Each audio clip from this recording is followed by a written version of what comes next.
35 sano oo burbura kadib waxaad u moodaa halkay Soomaalidu isu soo dhowaan lahaayeen in heerka ugu sarreeya kala fogaanta ay hadda joogaan. waxaad arkaysaa iyagoo soo arkaya cadowga ugu weyn oo qoloba ay leedahay qolada kale. waxaad arkaysaa iyagoo isu xurufaysanaya cadowgii la rabay inay u midoobaan oo ay iska celiyaan. khilaafku sidiisaba khayr ma leh. Ilaahay subxaanahu wa tacaala waxa uu qur-aan ku leeyahay walaa tanaasacuu fatafshaluu watadhaba riixukum. ha murmina oo ha iskhilaafina oo ha isqabanina dibna aad fashilantaana haybadiinnuna ay meesha ka baxdaa ama aad bila haybad noqotaa. waxaad arkaysaa maanta in gaaladii la rabay in la fogeeyo ee lala collaytamo in muslimiintu iyagu ay la taxaalufayaan si ay qolada kale ula dagaalamaan. waxaad moodaa qoladii kale ee la rabay inay walaaltinimo muujiyaan oo walaalahooda ay qalbigooda soo dumaan oo mu'alafa ay la yimaadaan oo isjeclaysiiyaan iyana hadalla xanaf leh oo qolada kale sii fogeynaya inay sameeyaan.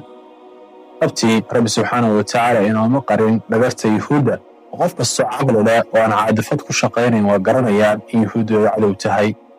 ilaahay subxaanahu wa tacaala waxa uu qur'aan ku leeyahay walan tardaa canka alyahuudu wala nasaara xataa tattabica millatahum. yuhuuddu iyo nasaaradu raalligii ka noqon maayaan ilaa aad raacdaan diintooda mooyaane. sidoo kale xadiis kale nabiga calayhi salaatu wasalaam waxa uu yidhi waxaad raacaysaan waddada ay qaadaan kuwii idinka horreeyey ilaa ay galaan god mascagalay kadibna aad la gashaan.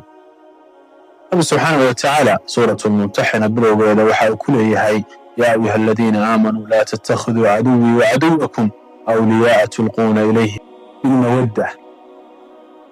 kuwa iimaanka laga helayo ha ka dhiganina cadowgiina iyo cadowgayga yacni kuwa aad soo dhowaysataan oo waxa weeyaan aad jacayl siisaan ama aad jacayl waxa weeyaan aad u haysaan. saa darteed waa ogsoonnahay in cadowtinimadoodu aanay qarsoonayn, laakiin sababta kalifaysa in cadowga lala macaamilo waa macaamil xumo ama waxa weeyaan mu'alafa la'aan ka timi qolada kale ee ka soo horjeeda. saa darteed shayga keliya ina anfacaya ee walaaltinimadeenna iyo quluubteenna isu ilaalinaya waxa weeye inaan isjeclaanno. almu'minu lilmu'mini kalbunyaani yashuddu bacduhu bacda.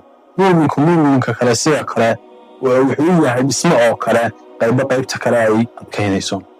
saa darteed walaaltinimada aan ilaalinno oo isjeclaanno, cadowga aan la kala safanayno nooc walba uu yahayna aan iska ilaalinno. taasi waa talo naseexo ah oo aan caadifad ku dhisnayn oo aan u soo jeedinayo walaalka soo Soomaaliyeed.